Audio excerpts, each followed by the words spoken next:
कृष्णाय कृष्ण भक्ताय तद्भक्ताय नमो नमः। श्री कृष्ण चैतन्य प्रभु नित्यानंद श्री अद्वैत गदाधर श्रीवासादि गौर भक्त वृंद। हरे कृष्ण कृष्ण कृष्ण हरे हरे, हरे राम राम राम हरे हरे। श्रीमद् भगवद गीता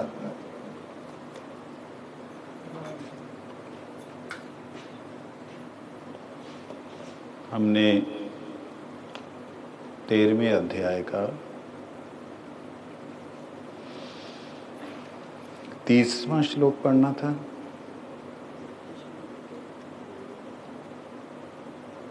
इक्कीसवां, हाँ 21वां श्लोक।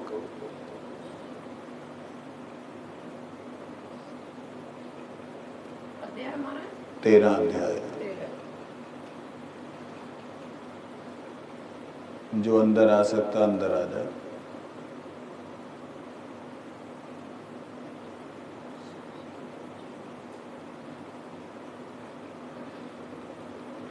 पुरुषः प्रकृतिस्थो हि भुंक्ते। पहले तो गीता सुगीता कर्तव्या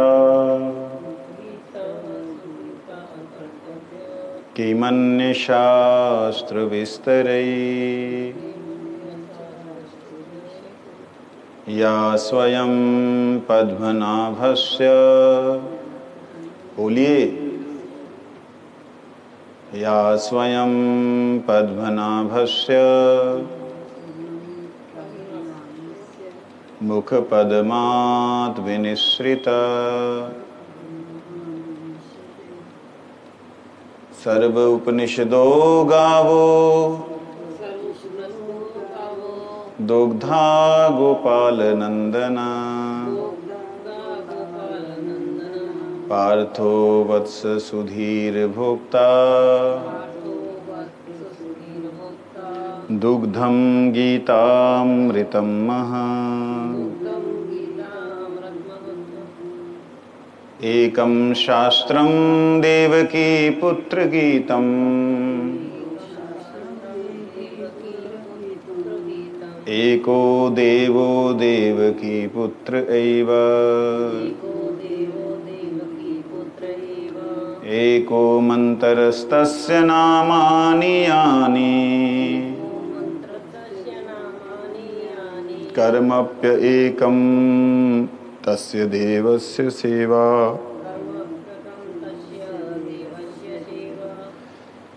जब बोला जाता है उसको केवल रिपीट करना। आप माला भी पकड़े रहोगे और उसको भी करोगे, दो काम कैसे होंगे?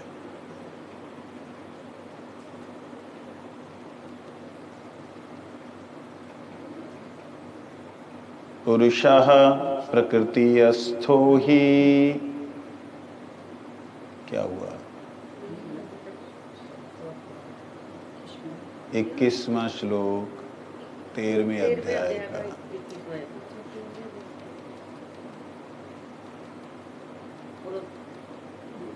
ये देखो लोग मैंने कहा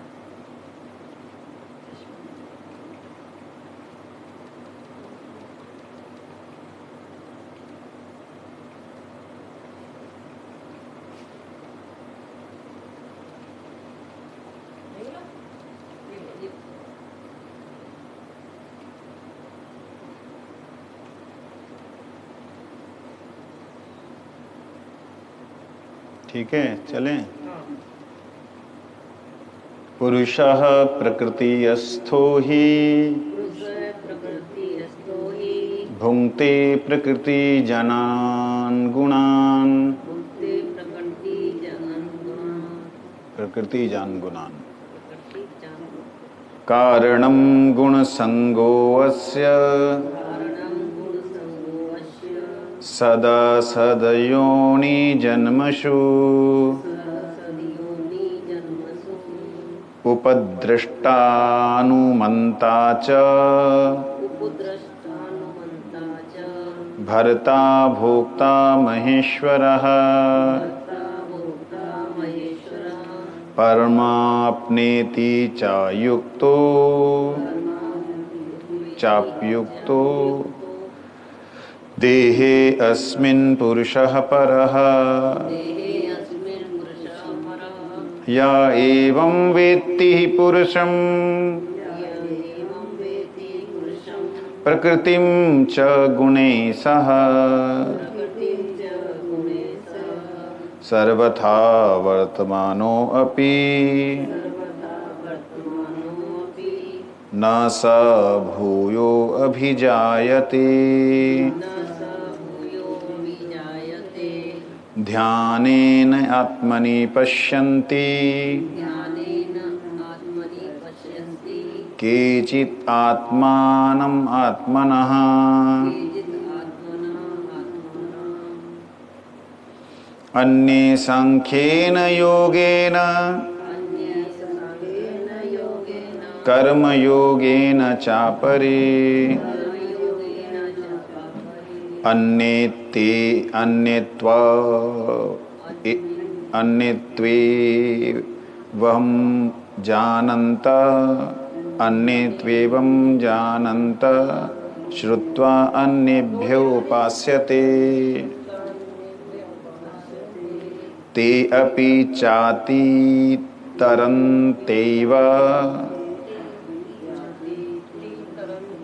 ते अपि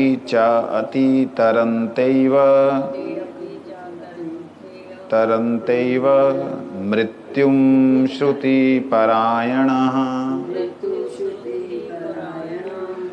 यावत् संजायते किञ्चित्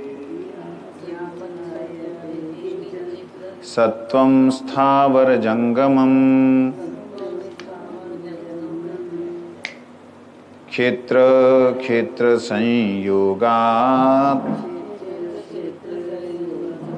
तद्विद्धि भरतर्षभ समं सर्वेषु भूतेषु तिष्ठन्तं परमेश्वरं विनश्यत्यस्वविनश्यन्तम् य पश्यति स पश्यति समं पश्यन् हि सर्वत्र सम अवस्थितम् ईश्वरम् न हि न स्यात् आत्मनः आत्मानं ततो याति परं गति प्रकृत्यैव च कर्माणि क्रियमाणानि सर्वशः या पश्यति तथा आत्मानम् अकर्तारं स पश्यति यदा भूतपृथक्भावम् एकस्थमनुपश्यति ततः एवश्च विस्तारम् ब्रह्म सम्पद्यते तदा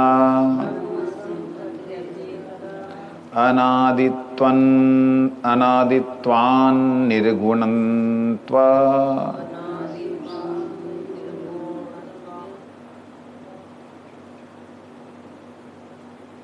अत्परमात्मा अव्ययम् अत्परमात्मा अयम् अव्ययम् अत्परमात्मा अयम् अव्ययम् शरीरस्थो अपि कौन्तेय न करोति न लिप्यते तथा सर्वगतं सूक्ष्म्या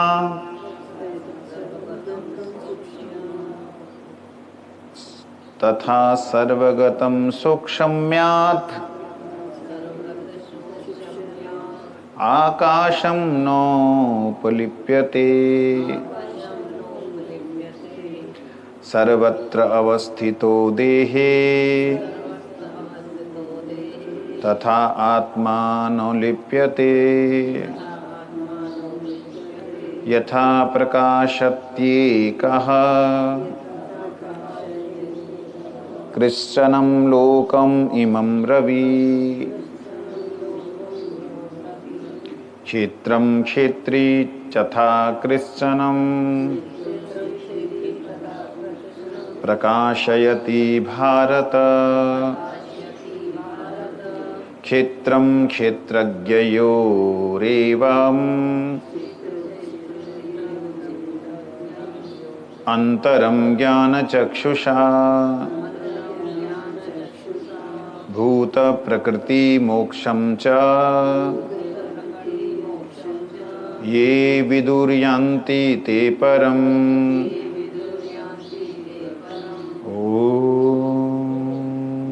तस्तदिति श्रीमद्भगवद्गीतासु उपनिषदसु ब्रह्मविद्यायां योगशास्त्रे श्रीकृष्ण अर्जुन संवादे क्षेत्र क्षेत्रज्ञ विभाग योगो नाम त्रयोदश अध्यायः।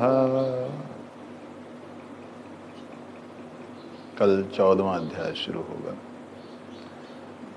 आज 11वें अध्याय का हमने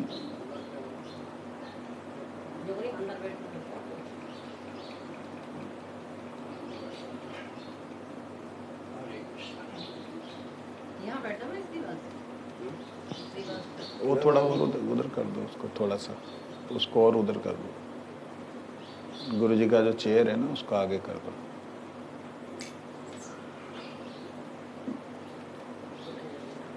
कुर्सी को थोड़ा पीछे कर दो, ये कह रहा है और उधर बैठ जाओ। हमने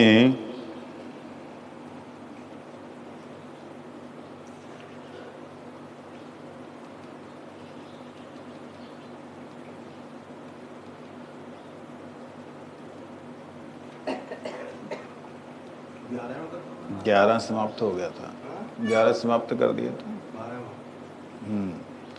भगवान यहाँ कहते हैं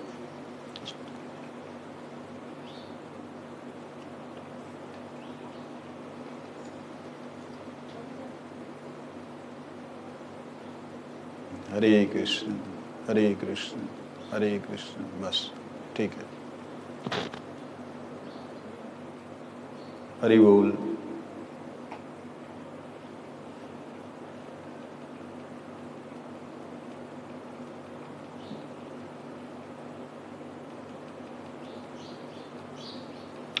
ग्यारहवें अध्याय के अंत में भगवान ने कहा, अर्जुन, मैंने जो तुम्हें तुम्हारे आग्रह पूर्वक ये जो दर्शन कराया था, ये सबके भाग्य में नहीं है। उसका कारण क्योंकि मैंने तुझे अपना जानकर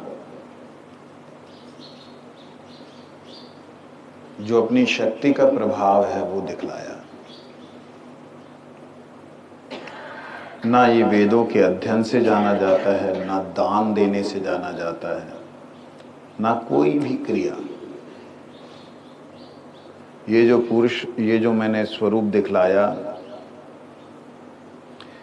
तेरे अतिरिक्त दूसरे के द्वारा देखा जा सकता हूं ऐसा नहीं है। मैंने जैसे दिखलाया, जो तुझे दिखलाया वो तुझे दिखलाया, और जो दूसरे ने देखा वो, जैसे भीष्म पितामह ने देखा, द्रोणाचार्य ने देखा, उन्होंने जो देखा वो उनके अधिकार के अनुसार देखा। क्यों? वो सिद्ध महापुरुष हैं, उनके नेत्र हैं देखने लायक, लेकिन मैंने तुझे नेत्र दिए। एक है कि महात्मा भजन करके, साधन करके दिव्यता प्राप्त करते हैं, एक है भगवान स्वयं दिव्यता देते हैं। दोनों में अंतर है। जब स्वयं देते हैं तो वो जहां तक आइडेंटिटी अपने दिखलाना चाहे वहां तक वो दिखला सकते हैं। ये बात है। जैसे उदाहरण के लिए अब हमारी कोई लाइव कॉन्फ्रेंस हो, जैसे अभी कॉन्फ्रेंस चल रही है, इसमें वार्तालाप नहीं है, मैं बोल रहा हूँ, आप सुन रहे हैं, लेकिन कोई लाइव कॉन्फ्रेंस कर रहे हो तो मैं और आप आनंद ले रहे हैं। लेकिन इसको और कम कर दो, 0 कर दो उसको, बस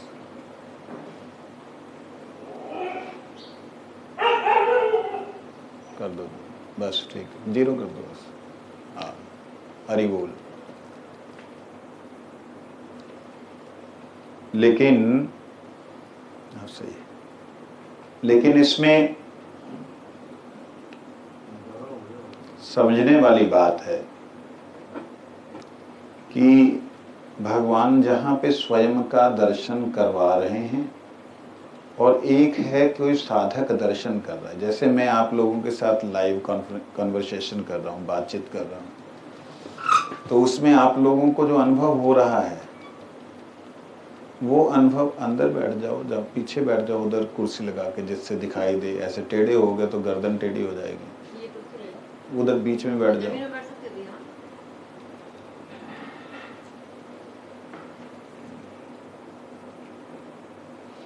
जैसे मैंने आपसे देखा, आपको देखा कि कैसे बैठना है, गर्दन टेढ़ी करके ना बैठो, ये आपको सुख मिल सकता है, लेकिन जो हमारी कन्वर्सेशन को लाइव देख रहा होगा उसको उतना ही दिखेगा जितना वो देख सकता है ना, जितना स्क्रीन पे आ रहा है। इसी प्रकार से प्रकृति जो है वो, ठीक है, प्रकृति जो है वो एक जीव को उसकी प्राप्ति, उसकी सिद्धि के अनुसार ही भगवान की अनुभूति कराती है। भगवान की अनुभूति हर कोई व्यक्ति कर लेगा, हर कोई व्यक्ति देख लेगा, ऐसा नहीं होता। वहां पर भीष्म पितामह, द्रोणाचार्य, कृपाचार्य और बड़े बड़े महात्मा लोग थे जो धर्म के लिए लड़ रहे थे। वैसे लड़ाई करना उनका धर्म नहीं है।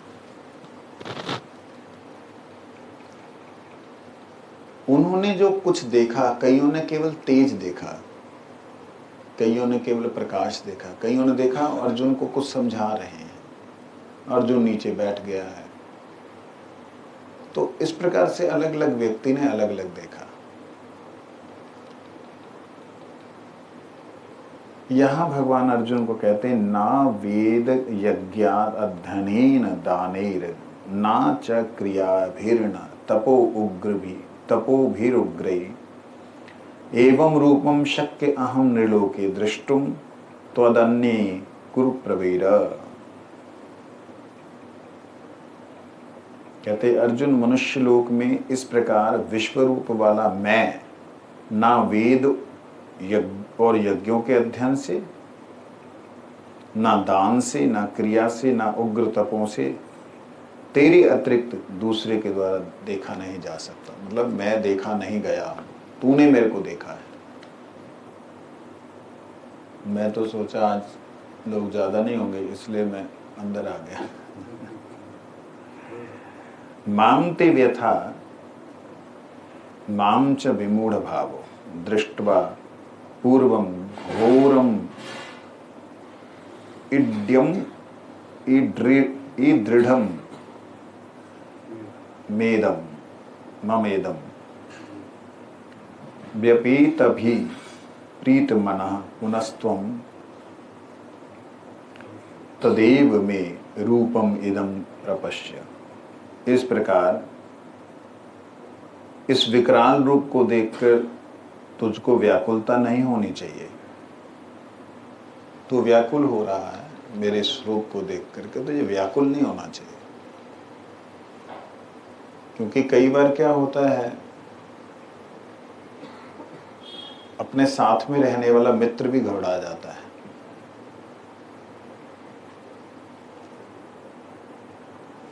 उसका कारण ये है क्योंकि मैंने तुझे दिखलाया है। तूने देखा और घबरा जाए तो बात अलग है। तूने प्रार्थना की, मैंने तुझे दिखलाया, अब तू भय क्यों कर रहा है, डर क्यों रहा है? उसको डर ये हो गया कि मैं आज तक तो ये सोचता रहा कि भाई ये मेरा दोस्त है, मित्र है, सखा है, लेकिन ये तो कुछ अलग ही हो गया।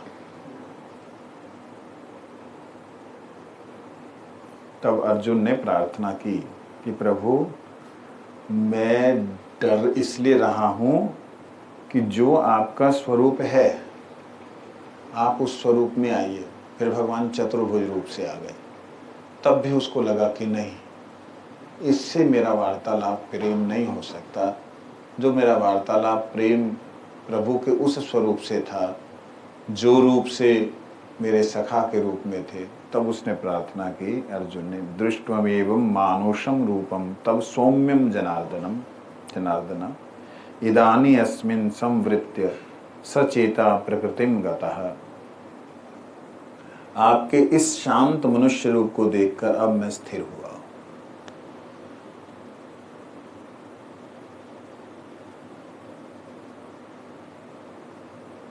जो मनुष्यों जैसा है दिखने में। चतुर्भुज भी भगवान का मनुष्य जैसा स्वरूप है, विकराल नहीं है। तो भगवान आखिर में इस 11वें अध्याय के श्लोक में कहते हैं, मत कर्म कृन्मत परमो मद्भक्ता संग वर्जितः निर्वैर सर्वभूतेषु या स मामेति पांडवः। हे अर्जुन, जो पुरुष केवल मेरे लिए ही संपूर्ण कर्तव्य कर्मों को करने वाला है, मेरे परायण है, मेरे और मेरा भक्त है, ऐसा आसक्ति रहित और संपूर्ण प्राणियों में बैर भाव रहित है, वे अनन्य भक्ति युक्त पुरुष मुझको प्राप्त होता है। यहाँ भगवान हम लोगों को एक तरह से इशारा कर रहे हैं। इससे पहले कितनी बार ये बात कही, अनन्य भक्ति की बात कितनी बार कही, लेकिन फिर दोबारा से भगवान ने कि अर्जुन को दर्शन हुए हमें नहीं होंगे, ऐसी बात नहीं है।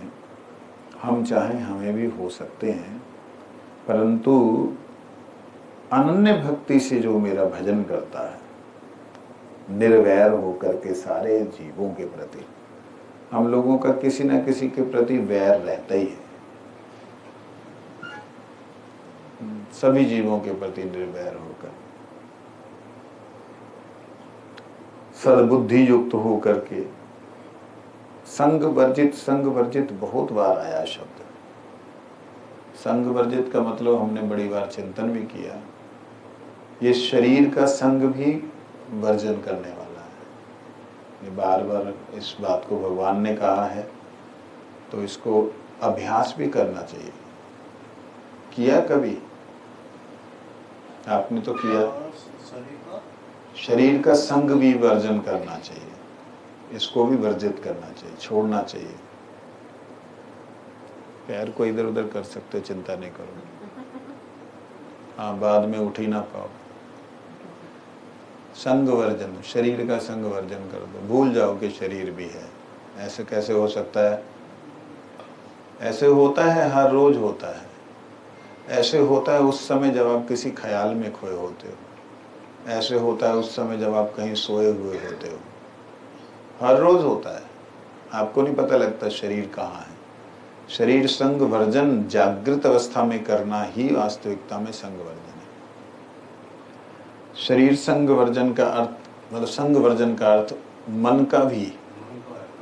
मन अगर कहीं और है, आप चल रहे हो शरीर से, तो हाँ, आपका वो वर्जन ही हो गया।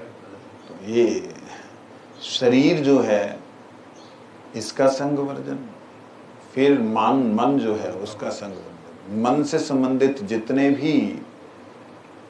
जितने भी कर्तव्य कर्म या और जो भी हमने बना रखे हैं, वो हमने अपने स्वभाव बना रखे, धर्म बना रखे, हमने बनाए हुए। ये हमारे में इनबिल्ट नहीं है, क्योंकि मन जो है आत्मा में नहीं है। मन जो है आत्मा आत्मा में चैतन्य है जिससे मन क्रियाशील होता है। मन को समझने के लिए आप ऐसे समझ लें, स्विच बोर्ड। मन क्या है? Switch board. और ट्रांसफार्मर जो है उसको आप बुद्धि समझ लीजिए, और आत्मा को आप जनरेटर समझ लीजिए। मतलब इलेक्ट्रिसिटी का जैसे जनरेटर होता है, ऐसे थर्मल प्लांट समझ लो। तो थर्मल से लेकर के जो ट्रांसफार्मर है, बुद्धि है, वो मन के हिसाब से जितनी जरूरत है वो हमारे को एनर्जी देती है। अब ध्यान देने वाली बात है, ये एनर्जी तो दे रही, लेकिन हम इसके साथ ना चले जाएं। जो अंदर आसक्तियों को बनाने वाली जो वृत्ति है आत्मा, वो ना चली जाए। जैसे इतना बड़ा मठ बना रहे हैं, आश्रम बना रहे हैं, बहुत खर्चा है, तो बहुत खर्चा बोल करके उसकी टेंशन में ना घुस जाएं। लोगों को बोलना है, फोन करना है। मैं एक ही बार फोन करता हूँ साल में, राधाष्टमी आ रही, वो भी मेरे 10-15 लोग हैं उनको। लेकिन बिल्डिंग बनानी है तो इसके लिए परेशान हो रखे हैं, इसको फोन उसको फोन, उसने नहीं दिया, उसने चालू कर दिया, करना कर, नहीं तो ना सही। इस प्रकार से आसक्ति रहित संबंध सहित, आसक्ति रहित हो पाना, भगवान के संबंध से संबंधित हो पाना, गुरुदेव के संबंध से संबंधित हो पाना, ये भाग्य से होता है। भाग्य कैसे आता है? जब आएगा आ जाएगा। भाग्य आता अभ्यास से। कैसा अभ्यास? उस तरह से निवृत्त होने का अभ्यास। नहीं समझे? किसी एक फालतू के साइंटिस्ट ने बात कही थी, मैं फालतू का इसलिए बोल रहा हूँ कि हमारी लाइन का नहीं। उसने एक बात कही, कहते आप जिससे सबसे ज़्यादा प्रेम करते हो ना, उसको जब आपकी गोद में है, जहाँ आप उससे प्रेम कर रहे हो, आप समझो तकिए से कर रहे हो। और कहते अगर आप तकिए से प्रेम कर रहे हो तो आप सोचो उससे कर रहे हो। मेरे को उसकी बात, ये पॉइंट अच्छा लगा। बात समझे नहीं? इससे ज्यादा सुख तो है ही नहीं। मुलायमी, वो सारा सुख जो है वो तकिए में है। इससे ज्यादा सामने वाला जो व्यक्ति नहीं है, शरीर है, अनित्य तत्व है। इस प्रकार से आसक्ति रहित, संग रहित जो व्यक्ति हो पाए, स मामेति पांडव, वो मुझे प्राप्त होता है। कहते हैं, अर्जुन प्रश्न करते हैं,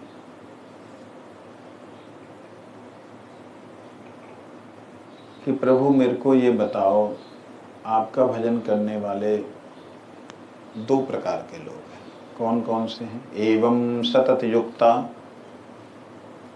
ये भक्तास्त्वां पर्युपासते, ये च अप्यक्षरम् अव्यक्तम तेषां के योगवित्तमा। अर्जुन ने कहा, हे प्रभु, एवं सतत युक्ता ये भक्तास्त्वां पर्युपासते, जो भक्त आपको त्वाम पर्युपासते, परिपूर्ण रूप से उपासना में लगे हुए हैं। उपासना का मतलब क्या होता है?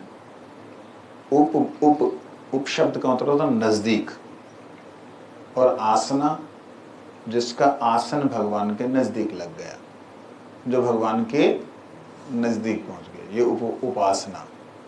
इसलिए उपवास, राधे राधे, उपवास, उपवास का मतलब उनके पास वास करना। उपासना, उनके पास आसन लगाना। इसका दूसरा अर्थ भी निकल रहा है, उपासना, नजदीक रहना, आस के बिना, चाहत के बिना। प्रेम तो करना उनको, लेकिन आस ना, आस नहीं रखनी। आसन, आसन लगाते हैं ना, आसन कहते हैं आसन तभी सिद्ध होता है जब आस रहित हो। तो उपासना कहते हैं पर्युपासते, हे प्रभु आपके भक्त जो आपके परिपूर्ण रूप से उपासना करते हैं, आपके पास बैठते हैं, आपकी सेवा करते हैं, कैसे सतत युक्ता हमेशा जुड़े रहते हैं। कैसे जुड़े रहते हैं? सवेरे उठते, नहाते धोते, मंगला करनी है, तिलक लगाया, तब भी ठाकुर जी की सेवा, तिलक लगा के मंगला करी, मंगला आरती की, तभी ठाकुर जी की सेवा, रसोई बनानी तभी ठाकुर जी की सेवा है, उसके बाद सब कुछ हो गया, पूजा करनी तभी ठाकुर जी की सेवा, अब जा करके थोड़ा सा प्रसादी पा ले, पाके थोड़ी कमर सीधी की, ये भी ठाकुर जी की सेवा। मतलब सतत युक्ता, पूरी तरह लगे हुए हैं। कमर सीधी करना, आराम करना भी भक्ति है। कहते एक ये हैं और दूसरे हैं ये चा अप्य अक्षरम अव्यक्तम। इनके अलावा एक है जो आपके अव्यक्त स्वरूप को, जो दिखलाई नहीं देता, निराकार, और अक्षर स्वरूप, ब्रह्म अक्षर स्वरूप है। ब्रह्म कभी नष्ट क्षय नहीं होता है ना। तो जो भगवान का अक्षर स्वरूप है, जो भगवान का अव्यक्त स्वरूप है, निराकार रूप है, तेषाम उसमें लगे हुए हैं कुछ, और कुछ आपके अनन्य भक्ति में लगे हुए हैं। के योग वित्तमान, कौन सा आप में विशेष रूप से योग है, जुड़ा हुआ है, या कौन सा आप उत्तम समझते हैं। समझ आई बातें? दिमाग कहीं और चल रहा है तुम्हारा। ना उसकी बात कर रहा हूं।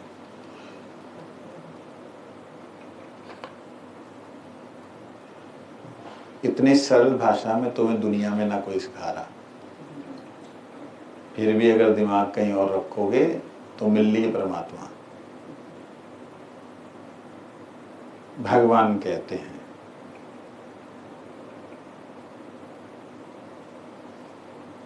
योग वेत्ता, कहते हैं जो योग को जानने वाला, आपको जानने वाला श्रेष्ठ कौन है इन दोनों में से। भगवान कहते हैं मय्यावेश्य मनो ये माम नित्य युक्ता उपास्ते श्रद्धया पर्योपेतास्ते मे युक्त तममतः। एक युक्त होता है, एक युक्त तर होता है, एक युक्त तम होता है। 3 डिग्रियां होती ना। अच्छा ना, ठीक है, ठीक है, अच्छा है, बहुत अच्छा है, एक मतलब ठीक है, ये ऐसे होता है। उत्तम, उत्तमतर और उत्तमतम, उत्तमोत्तम, हाँ सुपरलेटिव। तो यहाँ भगवान ने सुपरलेटिव डिग्री का प्रयोग किया।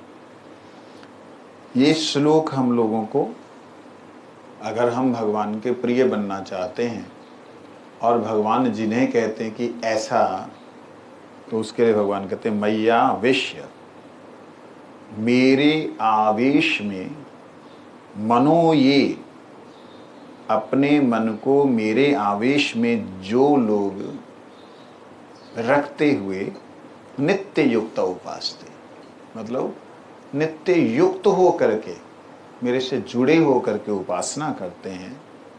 कैसी उपासना? श्रद्धया। कैसी श्रद्धा? परयो, पराश्रद्धा। पराश्रद्धा क्या होती है? पराश्रद्धा का मतलब होता है कि भगवान की जो भक्ति करनी है, उस भक्ति के बीच में कोई भी बाधा,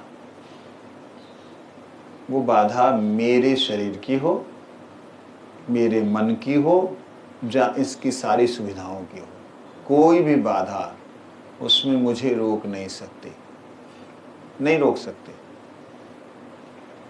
कुछ भी हो जाए, वो है श्रद्धया, पराश्रद्धा, परयो। पेतास्ते में युक्त तमामता, कहते ये जो हैं, ऐसे जो हैं, मेरे स्वगुण स्वरूप, अर्थात जो मैं दिखलाई दे रहा हूं उस स्वरूप में जो योगी जो मुझ में जुड़ा हुआ है वो उत्तम है, उससे श्रेष्ठ कोई और योगी नहीं है। ये भगवान ने उत्तमतम शब्द जो प्रयोग किया, युक्त तमा मतः, ये मेरा मत है। तो इसलिए जो लोग ध्यान करते हैं, आपको बोलते हैं आप लोग क्या कीर्तन करते रहते हो, ध्यान क्यों किया करो, इधर उधर हल्ला गुल्ला करते रहते हो। हाँ जी, गलती हो गई भाई साहब, आप सही हो, हमें ऐसे ही रहने दो। क्यों? भगवान ने कहा युक्त तम मता। हाँ, तो युक्त तम मत, युक्त तम नहीं, मतलब मेरा ये मत है, इससे मेरे को सर्वोत्तम ये है। चैतन्य महाप्रभु से प्रकाशानंद सरस्वती बोले, कहते काशी में, कहते अरे हमने आपके बारे में बहुत सुना। महाप्रभु जी दैन्यतावश नाली के पास बैठ गए, जहाँ सब चप्पल चप्पल रख के पैर धो के अंदर जाते, वहीं महाप्रभु जी बैठ गए। तो उन्होंने देखा कि इतना दिव्य प्रकाश, प्रकाशानंद सरस्वती कोई साधारण महापुरुष तो थे नहीं, शंकराचार्य थे उस समय के। उन्होंने देखा कि एक दिव्य प्रकाश फैला हुआ है और लोग उनको प्रणाम कर करके आ रहे हैं। ये क्या हुआ, नाली के पास किसको प्रणाम करके आ रहे हैं? तो प्रकाशानंद ने देखा कि महाप्रभु जी स्वयं उठे अपने आसन से, उनको उठाया, अरे अपने साथ में बैठाया कि आप सन्यासी हैं, आपके बारे में हमने सुना है, आप हमारी ही परंपरा में, शंकर परंपरा से सन्यास है चैतन्य महाप्रभु का, भारतीय परंपरा से। तो आप सन्यासी होकर के इस प्रकार से उछलते कूदते नाचते गाते, ये नहीं अच्छा लगता। आप वेदांत पढ़ें, आप कुछ इस तरह से करें जिससे कि आपकी गरिमा रहे। आप इस प्रकार से करते हैं, इतना सुंदर आपको भगवान ने स्वरूप दिया, आप साक्षात ब्रह्म स्वरूप हैं, साक्षात नारायण स्वरूप हैं। क्योंकि वो खुद भी नारायण समझते हैं, खुद भी ब्रह्म समझते हैं अपने आप को, इसलिए बोल दिया। आप चैतन्य महाप्रभु ने कृपा करी, उनसे वार्तालाप किया। वार्तालाप करते हुए कहते कि मैं क्या करूं, मैं तो मूर्ख हूँ। मेरे गुरुदेव ने मेरे को बोला कि देखो तेरे से ये वेद वूद पढ़े नहीं जाएंगे, वेदांत तेरी समझ में नहीं आएगा, इसलिए तू जो है हरि नाम कर। और मैं ऐसे ही था, इसलिए गुरुदेव ने सन्यास तो दे दिया, मैं उपयुक्त नहीं हूँ सन्यास के, दे दिया, अब ठीक है। और कहा कि हरि नाम कर, इससे उद्धार हो जाएगा। और उन्होंने वो तैत्तिरीय उपनिषद का मंत्र बोला, हरे नाम हरे नाम हरे नाम एव केवलम कलो नास्तेव नास्तेव नास्तेव गतिरन्यथा। कलयुग में कोई और उपाय नहीं है, ना ध्यान उपाय है, कहते नास्तेव। अरे तो योग उपाय है नास्तेव, कर्म उपाय है नास्तेव। कहते मेरे को 3 बार नास्तेव नास्तेव नास्तेव बोल दिया, और फिर 3 ही बार हरे नाम हरे नाम हरे नाम बोल दिया। ये नहीं ये है, ये नहीं ये है, ये नहीं ये है। अब मैं क्या करूं? अब उनको बड़ी सरलता से बोल दिए प्रकाशानंद जी के सामने। तो प्रकाशानंद जी एकदम लज्जित हो गए कि मैंने इनको साधारण समझा। तब उन्होंने कुछ और वार्तालाप किया और उसके बाद में हृदय से शरणागत हुए। जब हुए तो भगवान चैतन्य महाप्रभु ने चतुर्भुज नारायण स्वरूप दिखलाया। तो प्रकाशानंद सरस्वती अपने 10,000 शिष्यों के साथ महाप्रभु के चरणों में वंदन करते, ये आप साक्षात नारायण हैं। हम तो खुद को समझ रहे थे ब्रह्म, लेकिन आज मालूम पड़ा सारा ब्रह्म तेज आपसे ही है। इस प्रकार से जो भगवान का भक्तिमान होता है, कैसे भक्तिमान होता है? श्रद्धा के साथ भगवान के सगुण स्वरूप। सगुण का मतलब होता है गुण वाले, और निर्गुण का मतलब होता है गुण रहित। तो भगवान क्या गुण रहित हैं? भगवान का गुण नहीं है कोई, हमारे ही गुण है सारे के सारे। रजोगुण सतोगुण तमोगुण भगवान के भीतर नहीं है, हमारे भीतर रजोगुण सतोगुण तमोगुण है। भगवान के भीतर रजोगुण सतोगुण तमोगुण नहीं। लेकिन भगवान की छाया से प्रकट हुए रजोगुण सतोगुण तमोगुण। वो कैसे हुए? सत, ध्यान से सुनिए एकदम सचेत होके, सत, चिद, आनंद। ठीक है, ध्यान देना। रजोगुण सतोगुण तमोगुण का छाया स्वरूप कैसे है? सच्चिद आनंद का छाया स्वरूप है ये। किसका? सत शक्ति कौन है? बलराम जी। सत का मतलब क्या हो गया? जो क्रिया करने वाली शक्ति है, जो शक्ति क्रिया करने वाली है। तो क्रिया करने वाली इस जगत में कौन सी शक्ति है? रजोगुण। ठीक है, क्रिया तो कर दी, लेकिन वो क्रिया सब तो है, ठीक है, प्रकट कर दिया। संधिनी, सब बनाने वाली शक्ति संधिनी। दूसरी है संवित। क्या है? जब बोल रहा हूं तो उसको रिपीट करोगे तो आज नहीं, अगले जन्म में सही वो याद रहेगा। हम लोग कैसे याद करते हैं, जब हमें कैसे ये सब मालूम है। पहले जन्मों के करके आए हैं, इसलिए वो रिपीट आ जाता है ना। दूसरी है संविद। इसको संस्कृत में विद कहते हैं। विद, जैसे विद्या होती है ना, तो विद मतलब होता है जानना, ज्ञान। ठीक है, विद ज्ञान। तो संविद, जो संपूर्ण विद अर्थात संपूर्ण ज्ञान है, वो कौन है? कृष्ण। कौन है? कृष्ण।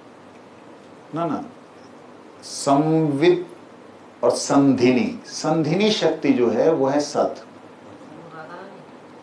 संधिनी जो संसाधनों को बनाती है, वो बलराम। कौन है? संधिनी शक्ति। संधिनी, मैं इसको बड़ी सरल भाषाएं मैंने इनकी बना दी हैं गुरुदेव की कृपा से। मैंने उनको बोला संसाधन बनाना। संसाधन ये दिमाग में रह जाता है। संधिनी मतलब जो संसाधनों को बनाए। ठीक है, ये है संधिनी शक्ति। अच्छा, दूसरी है संवित, जो सब कुछ जानती है। तीसरी है आह्लादिनी, आनंद वाली शक्ति। आनंद। अब इसकी जो छाया है, इसके टोटली विपरीत होगी, दिखेगी लेकिन वैसी है ना। दिखेगी कैसे? जैसी वो है वैसी। अब आप देखिए, संधिनी शक्ति की छाया शक्ति क्या हो गई? शक्ति कहें या छाया क्या बोले? रजोगुण। ये भी उत्पन्न करती है।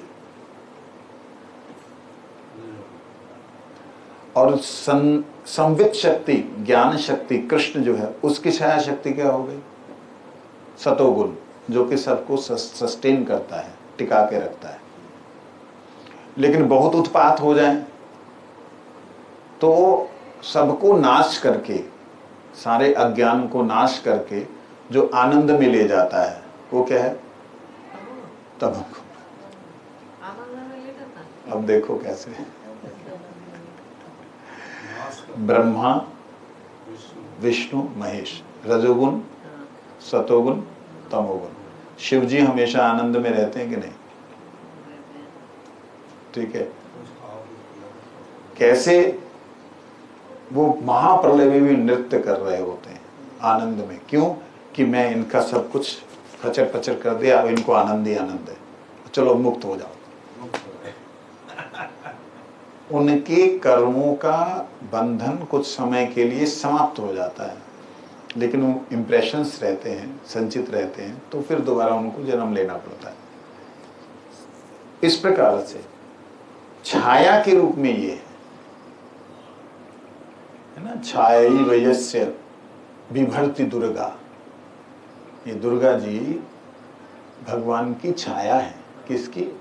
छाया वयस्य बिभर्ति दुर्गा। हम लोग पढ़ते थे ना कल तक, वो जो चिंतामणि प्रकार सद्मसु कल्प वृक्ष, उसके अंदर है जो छाया ही जिनकी शक्ति है, वो है ही भगवान की योग माया की शक्ति, छाया शक्ति। अब आप इसे देखें, योग माया की जो क्रिया है, योग माया क्या? भगवान की निज अंतरंगा शक्ति। वो समस्त बना रही है, समस्त रख रही है, समस्त को बाद में फिर दोबारा विलीन करके आनंद देकर फिर दोबारा लेके आ रहे। नए आनंद का मतलब नया वस्तु लाना, नया तत्व लेके आना आनंद है। पुराना जर्जर हो गया, इसको छोड़ के नया मिला है खेलता हुआ, तो ये पुराने को छोड़ना ही आनंद है। ये सारी चीजें भगवान जो बोल रहे हैं, हम उसको उसी तरीके से समझने का प्रयास करें कि निराकार, निर्विशेष, निशक्ति, केवल ज्योति स्वरूप जो ब्रह्म है, उससे श्रेष्ठ है भगवान। अनंत गुणों के सागर हैं, उनके 3 गुणों से ये सारा जगत प्रकट हुआ है। अनंत गुण तो उनमें परिपूर्ण रूप से हैं, इसलिए सगुण और साकार स्वरूप की जो श्रद्धा के साथ में उपासना करता है, भगवान कहते वो मेरे को सबसे अधिक प्यारा है। वंश कृपा सिंधुता नाम पावनेभ्यो वैष्णव्यो।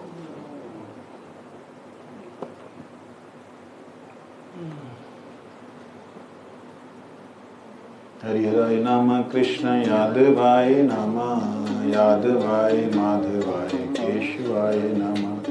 गोपाल गोविंद राम श्री मधुसूदन, गिरिधारी गोपीनाथ मदन मोहन।